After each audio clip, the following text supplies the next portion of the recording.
విశ్వాసం అంటే అసాధ్యమైనవి నమ్మటం.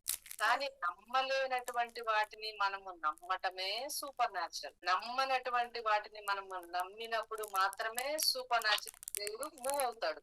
ఎందుకంటే మనం చేయగలిగే దాని కోసం దేవుని మీద మనం డిపెండ్ అవ్వం. ప్రభు చెయ్యి చెయ్యి చెయ్యి మనం అడగం. మనకి ఎబిలిటీ ఉంది, మనం చేసేస్తాం. కానీ నువ్వు ఒక అసాధ్యమైన దాన్ని, ఒక అసాధారణమైన దాన్ని నువ్వు చెయ్యాలి అంటే కంపల్సరీ దేవుని మీద డిపెండెన్స్ నీకు అవసరం. అందుకోసమనే దేవుడు విశ్వాసం అనే ఒక విత్తనం పేరు పెట్టాడు. దేవుడు విశ్వాసం అనే విత్తనాన్ని దేవుడికి అనుగ్రహించాడు.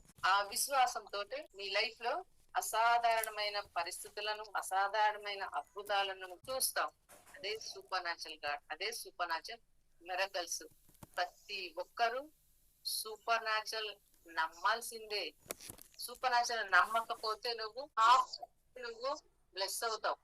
హాఫ్ వరకే నీ లైఫ్ స్టైల్ అనేది ఉంటుంది. ఒక సూపర్ న్యాచురల్ నమ్మకుండా కొద్ది వరకే, అంటే న్యాచురల్ గానే అన్ని జరిగిపోతే అంటే నేను నమ్ముతా ఆ వ్యక్తి 100% సక్సెస్ అయినట్లు కాదు.